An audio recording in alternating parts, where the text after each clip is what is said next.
I'm not going to give you that AI is going to replace sales reps, right? I think that's a buzz. That's people say that to get clicks, but we always have someone review it, right? I think it's very important that they make sure the information's accurate. AI is only as good as what you give it, and it always will be. Welcome back, everyone, to the Insurance Growth Lab. I'm Callan Harrington, and today I'm joined by Nick Golubitsky. Nick is the VP of Revenue Operations at GreenSlate, and if that name sounds familiar, I've definitely brought him up on previous shows, as him and I have worked together for over 8 years. And within those 8 years, we've worked at multiple different insurtechs, including Bold Penguin, Smart Harbor, SafeChain. And the one consistent thing about Nick is his passion for RevOps. So I've been looking to get him on the show for a long time because he is an absolute RevOps expert. And the reason why the timing right now is so interesting is that we went deep on AI in the go-to-market space. More specifically, how he's actually using it. Some of the things it puts out are better than emails I've seen salespeople write, no offense. But some of these things that come out, it's just, I don't even know how it found that in 5 seconds. The tech just leads to efficiency gains. If it's used correctly, that's what it is. It's not going to solve all my problems for me. It's going to put in the right information that this person, if they submitted a form, and taking the GreenSlate example here is, if they won an Emmy last year, the agent found that and put that into the email and just said, congratulations on a win.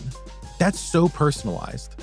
That doesn't read as, oh, I got an auto response from a form. If you've ever wondered at all about how people are using AI to improve their go-to-market motions, then this is the episode for you. Our goal was to cut out what's real from what's fluff, what's actually able to do today versus what's coming the next few months. And we talked about all of that. So with that, let's get to the show.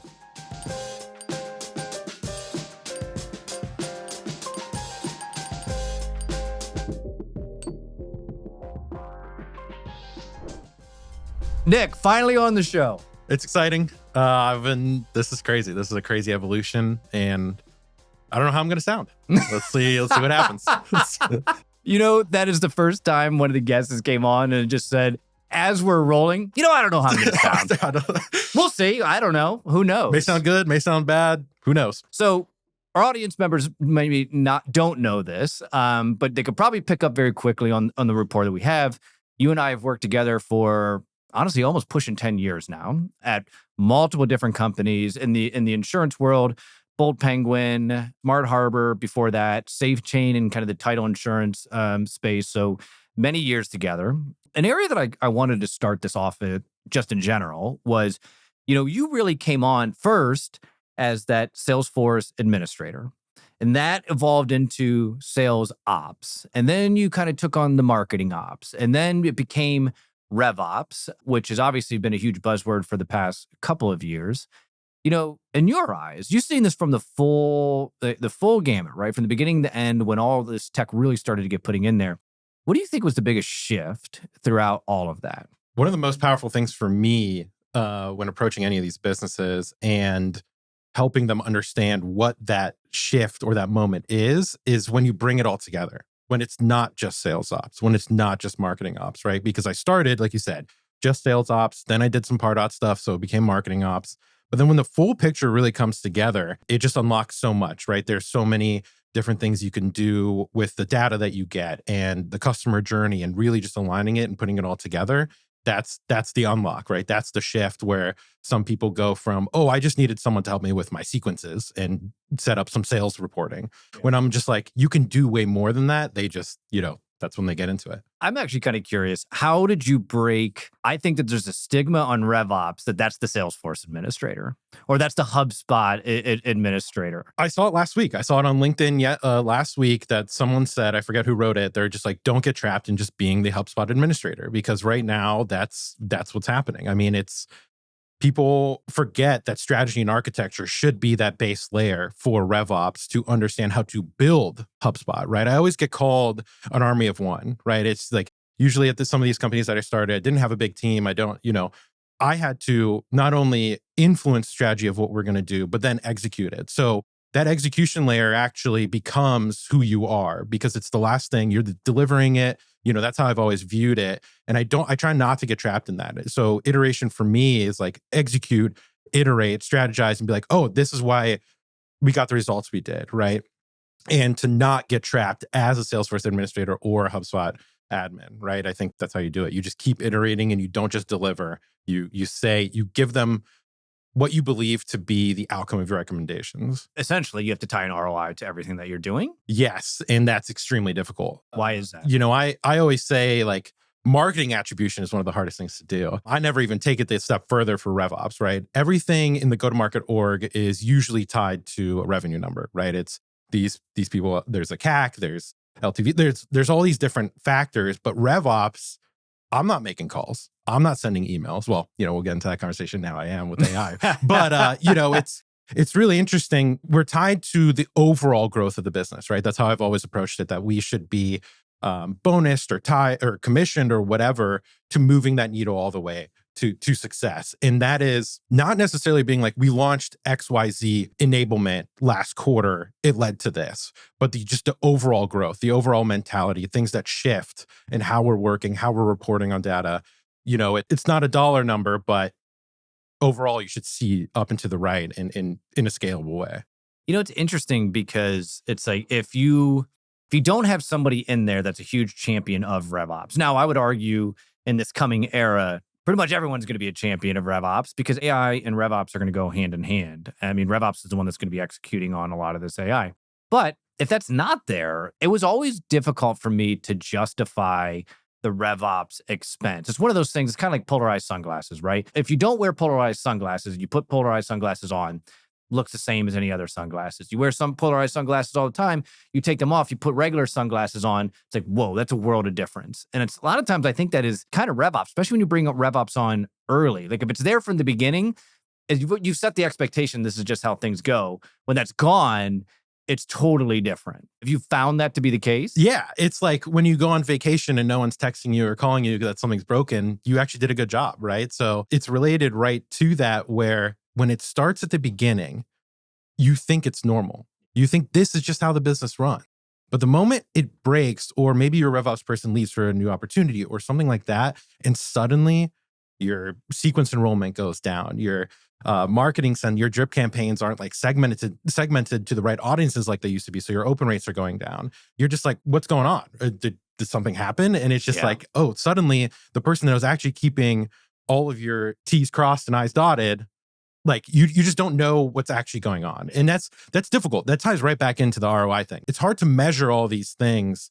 I don't even know if I answered that question right. No, I mean, I don't think there is necessarily a right answer, right? It's like, well, I'm going to give one last example. We've already done two analogies, so I figured a third it would only be right to do a third as well. But you've heard me say this many times, right? To me, RevOps is the closest example I can give on what it feels like when you have good RevOps. It's the first time you went into a luxury car and you went 80 miles an hour and it felt like you were going 40, right? You should get twice the production with the same amount of effort. Like that's the way that I kind of think about RevOps personally. Yep, that's completely correct. And I think the future era of that is it's going to go from double to triple to quadruple, and it's going to be all aspects of your business. It's going to be your finance team, your data team, anything, like not even considering go to market. It's going to be everything that is just that.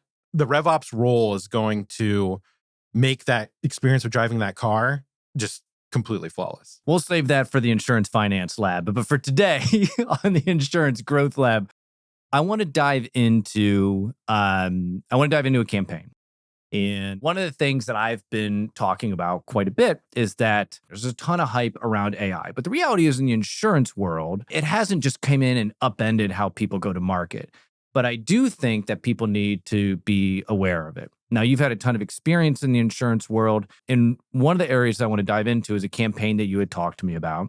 And this is an interesting campaign because it's a competitor's campaign. We won't go into identify those competitors publicly on this podcast, but I want to talk about this a little bit because I thought this was a super interesting campaign using multiple different tools. That's one thing I also get all the time and I'd love to talk about is that people are like, if you could use one AI tool, what would it be? It's not really just one AI tool. It's an amalgamation of multiple tools that handle different pieces.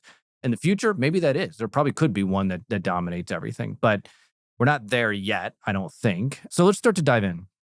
Walk me through, like, when did this get to you? And then how, I'd love to walk through your process on how you took a campaign and then added these pieces. Like you said, like marketing's coming up with the main campaign, but you're making this campaign better. Let's start there. What was brought to you originally? In making it the campaign better is an interesting statement. It's more of, just iterating and making sure that, like I said earlier, nothing is siloed to marketing, right? That's where my vision comes in. I understand what sales is doing, all these different things, and fitting it in. So when I heard of, our new Google Ads campaigns and all these things that we were doing, my immediate question was, how do we do handoffs? How do we get the right data out of those and make sure they're qualified and make sure that the salesperson immediately responds within 5 minutes? And all those normal questions that any RevOps person should ask in any org, right? Even speaking without tech. And real quick, just to clarify, this is an enterprise. This is geared towards enterprise level. Okay. Yeah, this is geared towards enterprise level companies and anything below that. I mean, it's since it's just competitors, right? It varies, but mostly enterprise, right? So with that being said, I mean, there's a lot of different aspects to it, right? Every tool is siloed. It's Google Ads, and then we use HubSpot as our CRM. And what's in between that? There's a clay layer for qualification or integration, and any sort of outreach on the back end with any enablement tools, with sequences or anything like that. So putting it all together is where, in my opinion, the success comes from. So when something comes in through our Google Ads and they call or fill out the form, right, it ends up coming right to our HubSpot. So the forms that the Google Ads are pointing to, that form drops in immediately to HubSpot. Yep, easy with the integration there. It's nice and native. And then after that, right, there's the layer of, do we need to immediately qualify this, or did we ask the right questions and get all the right answers, right? Because sometimes things come in, maybe they don't fill everything out or whatever it is. And for those people that actually answer all of our questions, they're within our budget ranges and all those different things, it goes right to developing that content that goes right out to them, right? That email that asks them to schedule. That email is a template, or you have AI generating that email based on what was said? Yeah. So right now we have a template. We've been testing whether to include that AI layer, which becomes really fascinating, right? And you have to make sure you get it right. Where within HubSpot, we have the prospecting agents, right? So we don't have to go outside of our system or procure a new system or increase cost or anything. We can just go ahead and drop it into the prospecting agent if we want to. So that's an interesting question. Why? Because like HubSpot and Salesforce have a lot of these. I'm going to use HubSpot because HubSpot, I feel like, goes deeper on a number of these, what I'll call features of like a sales enablement tool or conversational intelligence, whatever it may be. Not to say Salesforce isn't either. They definitely really are. But I feel like HubSpot's took a bigger part of their business model. Why use the native HubSpot instead of whatever that category leader is that could integrate with HubSpot? It's just as good. The only thing that matters is your custom instructions, your brand. If you put in what you want it to get out, you'll get it. In any of these systems, right? I think that some of them are really good at writing, but that's not really necessary like, I'm not writing an exquisite novel, right? Like I need an email. Exquisite novel in particular. I need an email that goes out that understands who just filled out my form. That's all I need, right? So if you drop it into the prospecting agent, and a lot of people don't know this, prospecting agent is a beta tool right now, but I've been using it for a while, and I think a lot of other people have. It's able to go ahead and take that domain, take the person's name, and just research them on the spot in one tool. I don't need to, what I used to do, put something in Clay, run the Clay agent, through my OpenAI credits, so I save some money. What's Clay? Clay, it used to be just a data enrichment tool. I'll put it like that, right? But now it's a full-fledged, imagine Microsoft Excel that's connected to the internet, that can just do everything you need in a row-based format, right? I have 10 rows. I can enrich all of them. I can have an AI search and a billion different things to it. And then the best part about Clay, I can integrate it to any system I want, any of them, with their credits or with your own credits, right? Like I just said, we have an OpenAI playground, so we use our OpenAI credits because it's just cheaper. It's just cheaper that way. I have to say that for the RevOps people, otherwise they're gonna shoot me. Always use your own keys. Always use your own keys. So other than that, I don't know what that means, but what does use your own keys mean? Like, use your OpenAI license key because it costs you less in the long run. Because the Clay, sorry Clay, but they use their own credits and it costs you more. That's all. Well, no, it's a super cool tool. What I'm hearing, the crux of all that is that the Clay tool is very interesting and it could do really cool stuff. But you are trying to get as much on what I'll call your core platform, which is HubSpot. I'm even hesitant to even say CRM because it's more of a core platform than it is anything else at this point. And with Clay, they have they sculpted, right? It's all sculpting to your business model and everything you do. I mean, that's their whole I thing. didn't know that, but I love that.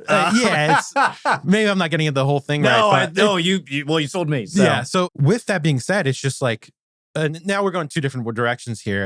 And just to be clear, the prospecting agent and the Clay side, right? Both can achieve your same outcome. And before the prospecting agent, which was Clay, right? You could qualify in there. You can tell it to essentially like look these people up and find your ICP and not find your ICP, but like qualify based on your ICP and your persona and all these different things with their tooling. And you used to, before asking the Clayagent, their AI agent, to do that, you could integrate to any tool you want. There's a myriad of them that will help you find your ICP, all without AI, all that stuff. But now it's just, instead of having to pay and log in and do things in other tools, I just like put it as a Clay column and it just does it for me. It's very simple once you get the hang of it. So, like I said, we went in a couple of different directions, but with the prospecting agent, which I think is the best tool that everybody should be experimenting with right now. Like I said, if something comes in a form, that prospecting agent will research the company, will research the person, and then will write an email for you and send it automatically if you wanted to. Oh, so this is the template that you're referring to, or are you talking about that's what you're starting to test out? Yeah, starting to test out in all avenues, and I believe it can be done SMB, mid-market, or enterprise. I mean, some of the things it puts out are better than emails I've seen salespeople write. No offense, but like some of these things that come out, it's just I don't even know how it found that in 5 seconds. Right? Yeah, like for sure. The time and efficiency gains, and this is like what you're talking about earlier, is like, the tech just leads to efficiency gains. That's if it's used correctly, that's what it is, right? It's not going to solve all my problems for me. It's going to put in the right information that this person, if they submitted a form, and taking the GreenSlate example here, is if they won an Emmy last year, the agent found that and put that into the email and just said, "Congratulations on a win." That's so personalized. That doesn't read as, oh, I got an auto response from a form. How strong has it gotten over? Because like when this first started, it wasn't that great. No. How is it now? It improves week by week, right? When you're talking about the business models and talking about HubSpot specifically versus Salesforce, HubSpot iterates and improves their stuff and they release it to the public via beta tag or not, week after week. So you're always on the front layer of the best version of the tool, in my opinion. Okay. Right? So, all right, let's pull back.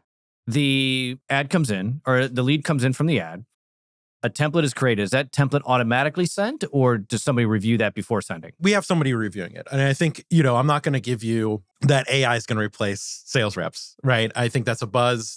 People say that to get clicks, but we always have someone review it, right? I think it's very important that they make sure the information's accurate. AI is only as good as what you give it, and it always will be. We've come up with like an acceptance rate, right? If it's 90% of the way there, it's good to go, right? If it's not 100% accurate, but it's 90%, it's How do good. you know that? How do you know if it's 90% accurate versus 100? If the sales rep is reviewing it, right, and says, this looks good. Oh, you're saying they're just giving a stamp instead of having to rewrite the thing. Just don't rewrite it. Don't waste a bunch of time, right? They're inbound anyways. They're interested. They're warm, right? We want to make sure we get them on a call. We want to make sure we talk to them. We want to start the relationship, right? We don't want to just keep going back and forth and all this stuff. So that's where we always keep that layer. So that email gets sent out. What else does that process look like? Where RevOps is tied into it. Right. So that person comes in, they are obviously attached to a company. The CRM's automatically updated with all that. Nothing new there, right? The domain comes in, creates the company, creates the contact. But the next layer is enriching all that, making sure we get the right demographic data and firmographic or whatever you want to call it to make sure at the end for the reporting for last month, we know that inbound, we got this in the mid-market, we got this in the enterprise, this came in the independent level, the small business level, right? Like that all is automatically enriched with Clay, right? I think that there's a couple other tools that I want to shout out, like Account Scout that replaced HubSpot's basic enrichment that was gone for a while, that they actually just brought back because there was such a big blowback. But other than that, I was using Clay because Clay can waterfall multiple providers like ZoomInfo and like all these other ones to get the best data, and then also do a no bounce, like make sure the email's valid for anything else they find or anything like that, right? That's the next layer. Make sure the account's built up. It can classify the company, right? For us, we want to know if it's like a studio or a production company, or if they are independent, right? Try to classify that automatically with the AI tool there in Clay, and really just build it out and make sure we're equipped to handle their business and know more about them than they think we know, right? I think that used to be creepy. I think people used to be like, why, I'm on your website, you just gave me a call. It's no longer like that. People like to be known, right? They like to hear their name. They like to see their accomplishments written out, all this stuff. And that's the best thing you can do. You just put that information in, and either you manually, with like the sales rep, is equipped to talk about it and just move them forward, right? And build that relationship. Okay, so now you're essentially enabling that sales rep with more information that they can bring up when they do get them on a call. One of the areas that I want to dive into is, and this is kind of just naturally going down the buyer's journey here, is I've heard you talk about conversational intelligence, and you say how that's kind of the gateway to all of these, which is interesting. Why is that? It's absolutely the gateway drug for sales teams, for marketing teams, for people, for CEOs who are just like wanting a quick glance at a company and understanding where they're at. And real quick, can you define conversational intelligence? Yeah. So it's just, when you're on a meeting and you see the 17 blocks of note takers on there, right? They're all automatically putting in just the transcript and things like that into the system. They're logging it for you, right? The sales rep doesn't have to go in and mark completed and do all these different things, right?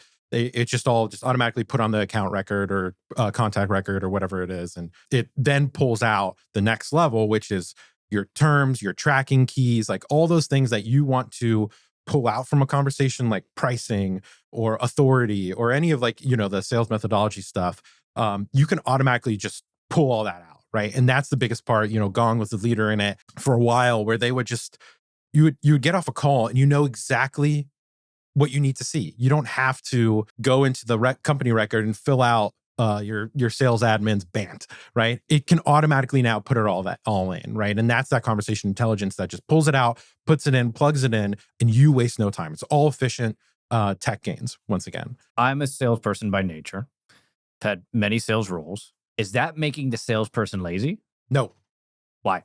Because well, I love that. That was a very adamant answer. Why is it not? Absolutely. And as you know, I've worked with a ton of salespeople. The job is not easy. The thing they hate the most is me. They hate me. They hate the systems. They hate the required fields. They hate all these different things that waste their time when they can be selling. It's not making them lazy. It's making them focused and better at their job.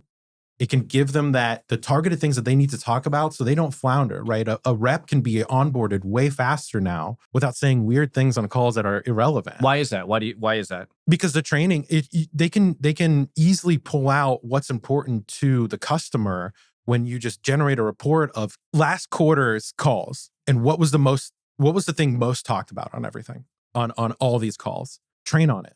You immediately know what to train on because that's all they talk about, right? And it used to be, yes, we have this methodology. Let's go through a training camp. Let's go through all the objection training. Let's go through all of these different next step options.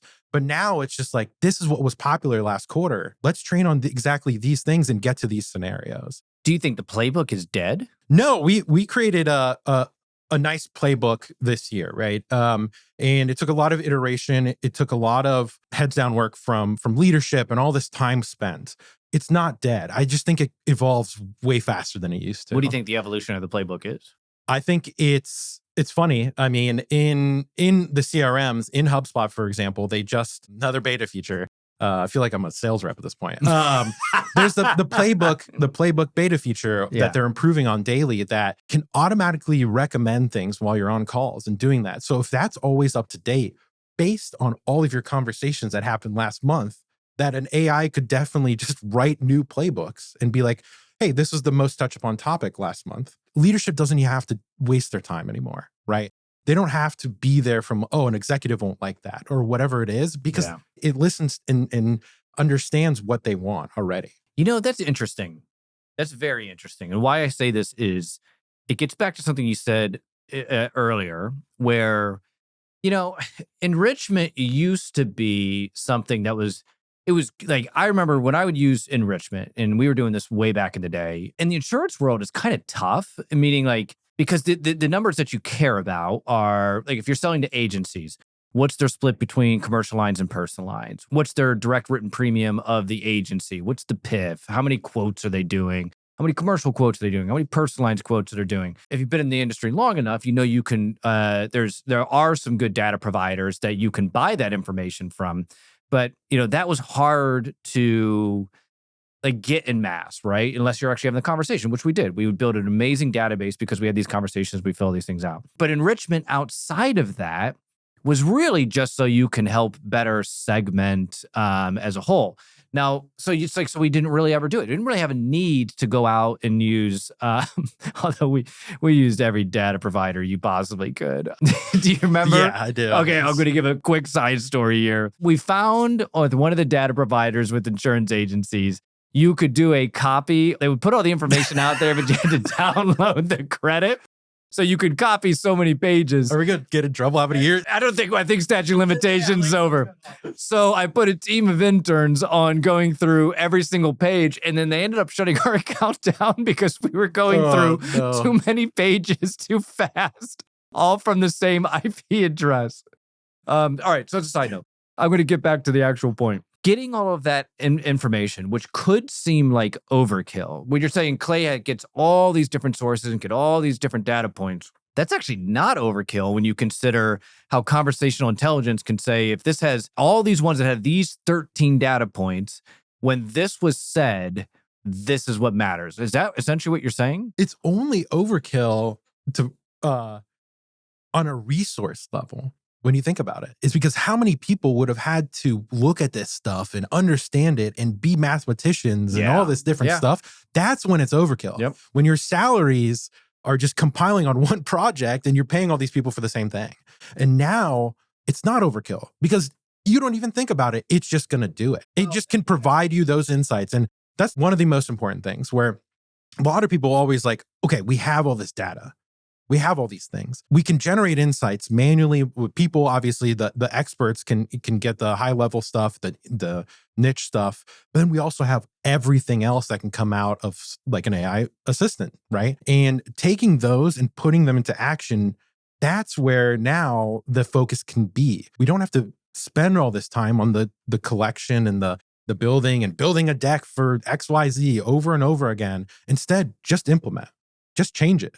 We know that's what's happening and we collect it at a fast rate. Just change what was wrong or iterate or make it better or focus in and dive in on a market. Like just do those things. Makes total sense. So, okay. So the evolution of the playbook is in why you think conversational intelligence is so important is because you could take those conversations and have a breadcrumb trail as to what actually happened. But beyond that, that is training on, we saw that it's kind of like these five, we had 10 deals that had a positive result, and these were the key things that were said on there, and they meet this criteria. So when a new lead comes in the door, that criteria is met. This is what we're going to serve them up, essentially. Yep. And I'd love to pay an analyst for that, but now I don't have to.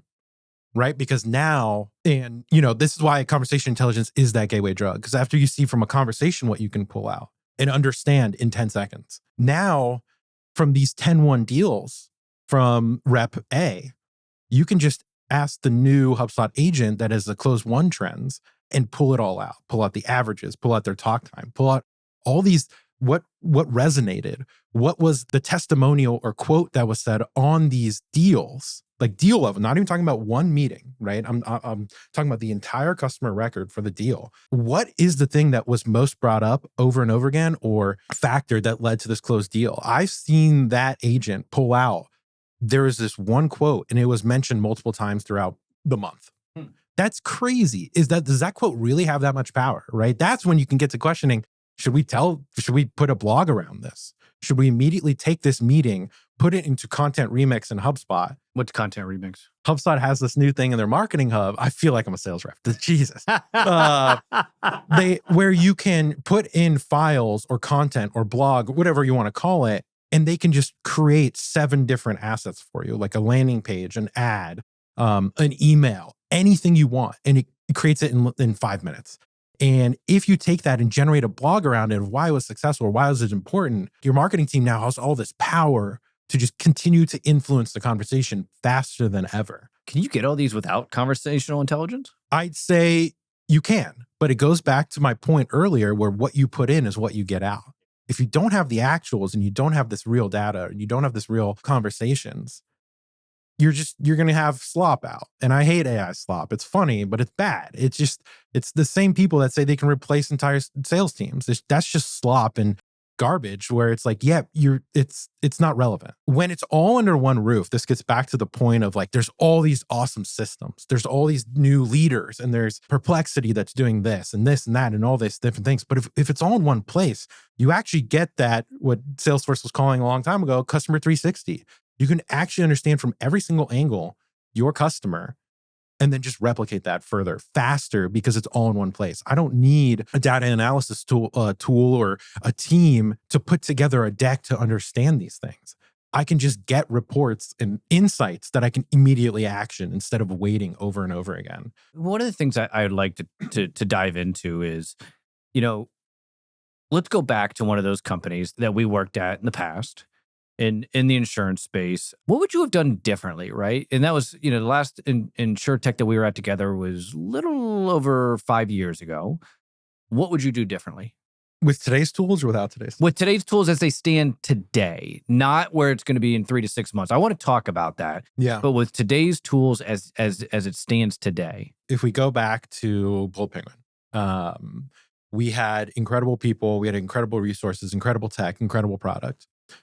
What we could do now, what we couldn't do back then is everything at scale, faster and more efficient. Exactly what the product was offering our, like everything's more efficient, it's easier to use, all these things. Internally, we could from a customer success perspective, love to talk about that. I worked with a team there and we developed these things that we wanted to be proactive to our agents. We knew that's important. We didn't want to be one of those reactive companies. We wanted to make sure we're always on top of their feedback and what was working and what wasn't working. So we had a manual process in Salesforce. I created a custom QBR, quarterly business review object that would prompt our customer success team to reach out, right? And they had some questions, but they could see all of our data since our warehouse was integrated to Salesforce.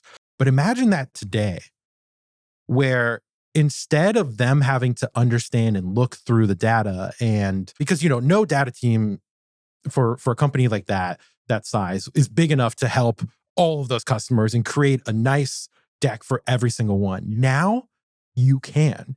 Now, when our customer success manager would go into that conversation with that agent, they know every single thing about them. They know every time they've used the product, what success, to what metric, who, when, where, how. And it just, to me, that's so important because everything seems to be moving into a relationship-based model.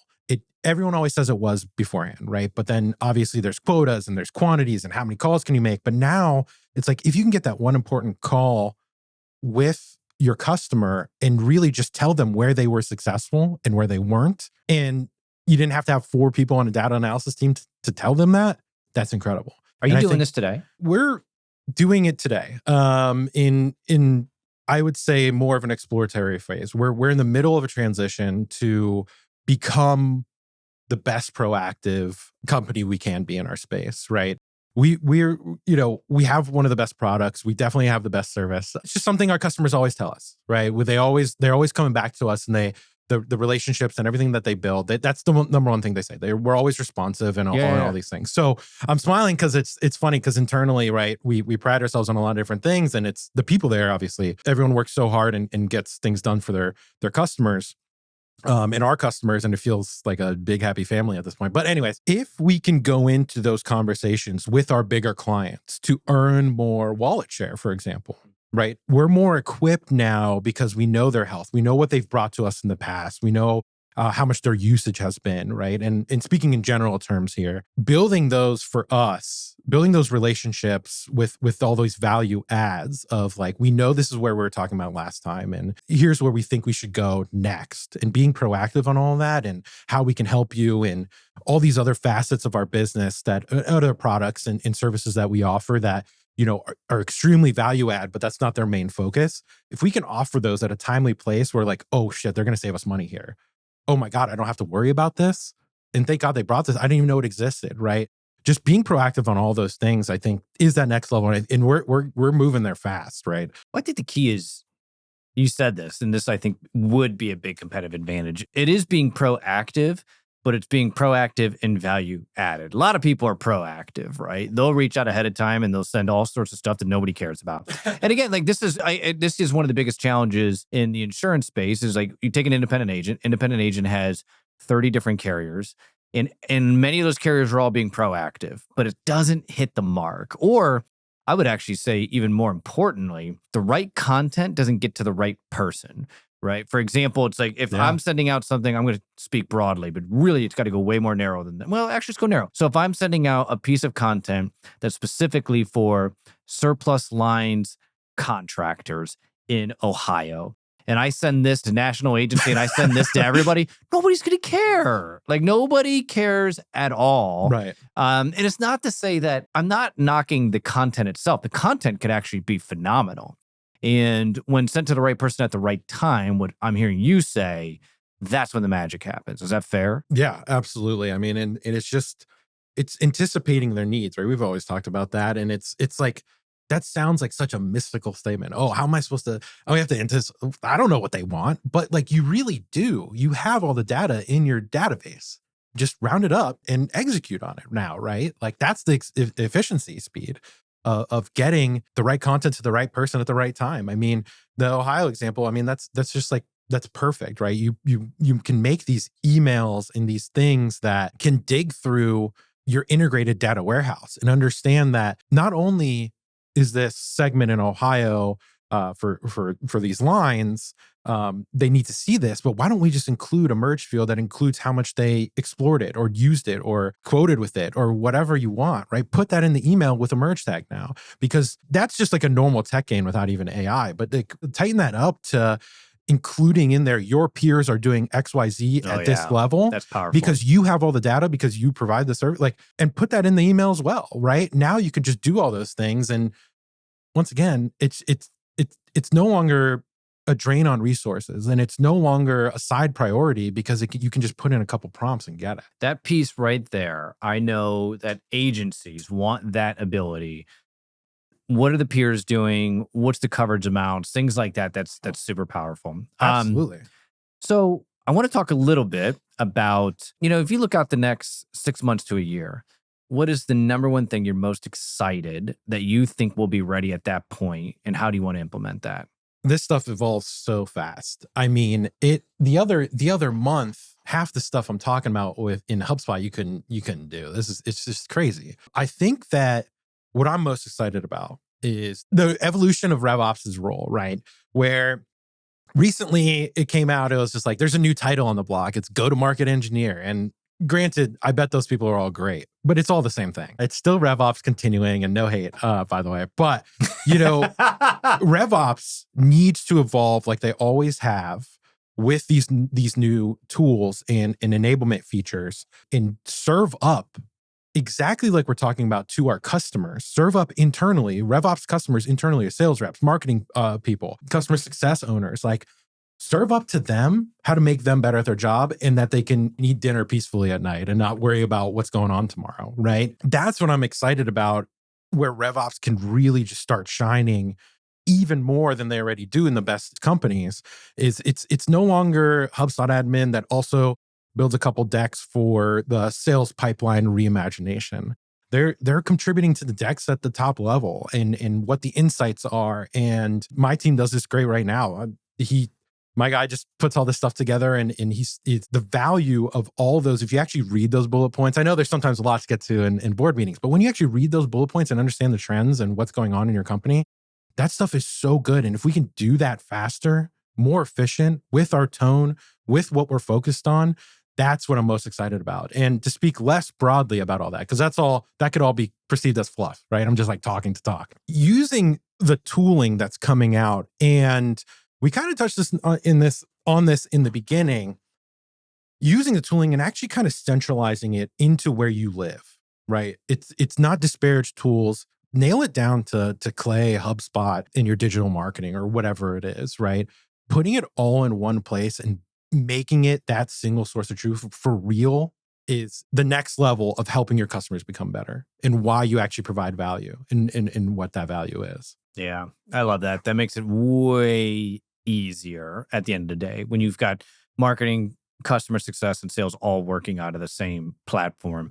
The data that either they're going to start to get much better at BI internally, but if not, use any of the BI tools, but the data is it's going to be coming from one spot. It's a lot easier. And I've worked with a ton of who are now my good friends, sales reps that have become RevOps people. And that's like the evolution, because you start seeing all this stuff and you're like, wow, this is so cool. This is awesome.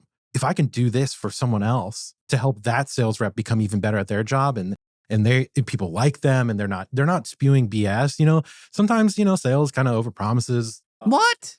Just to be clear, sales never overpromise. But now we're no longer doing that. We're actually just, if the product is good enough at any company and you're actually selling to its values, but it's all relevant to the customer, you're not just blabbing on about random stuff in Ohio for someone who's in New York. That's so important. I think it can be specific. And I do want to mention this. I was thinking about this during this conversation. I think that a lot of tooling or strategy or architecture ideas is always from top down, right? Which is, it's warranted. It's obviously, these are the experts. They're founding the company. They know what they're talking about. But sometimes something that gets lost is what the sales reps actually need and care about to do what the overall strategy is. And now RevOps as a role in the future can help do their ultimate goal, which is translating that business into tech into business. So RevOps is going to have to be more involved at the strategy and architecture level at the top, just as they're involved at the execution layer for the team that's actually using the tools, right? They're bridging almost all functions at this point. And the best RevOps people I know already do this, but it's going to be easier. And when I think about like training and leadership and other RevOps people coming up in the space, they have such an incredible place to start. They can start with all these AI tools and then mold them in and fit them in to where businesses need them. It's no longer like a guessing game of like, oh, I think we should do this. You can just kind of look it up, kind of execute on it, because most likely your company's already using HubSpot or Salesforce. Just use those tools that already exist and be really successful.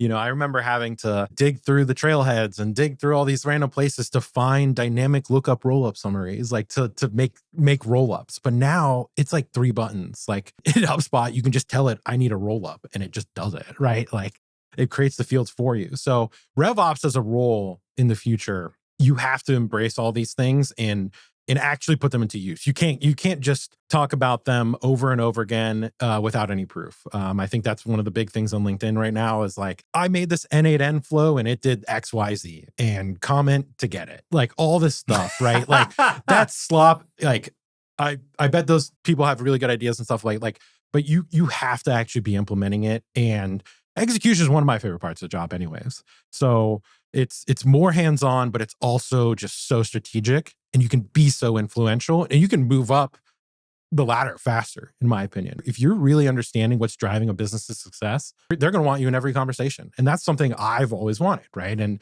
that's why I've always operated the way I did, to try and get my foot in the door on those conversations. Well, I definitely hear what you're saying. And actually, it's a good segue to this. The last question I have for you is, if you could have a conversation when you were just starting out in all of this stuff, what advice would you give that person if that person was starting out today?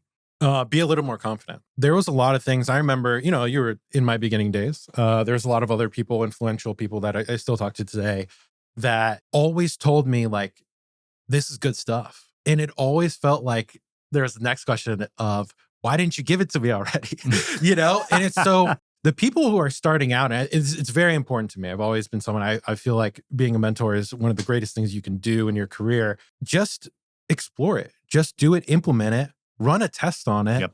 and then bring it to your boss, your leadership, skip a level if the guy's not interested, right? Like tell them, hey, I was able to do this. Should we just try this everywhere else? That's what I would tell myself, because even at the time back then, obviously no AI tools to, turn my week-long job into 10 minutes. But, now it's just, you have so much power. And if you know how to correctly do stuff, you can also do this stuff for free, right? You can explore things. You can ask companies that, hey, can I mess with this? They'll give you a login, all this stuff. And it's just so interesting. You can provide so much value to a business if you also just explore it yourself and bring it to leadership and say, instead of having an idea and bringing it up in a meeting, bring the solution, bring the actual thing. 100%. Don't say, I can replace my entire sales team.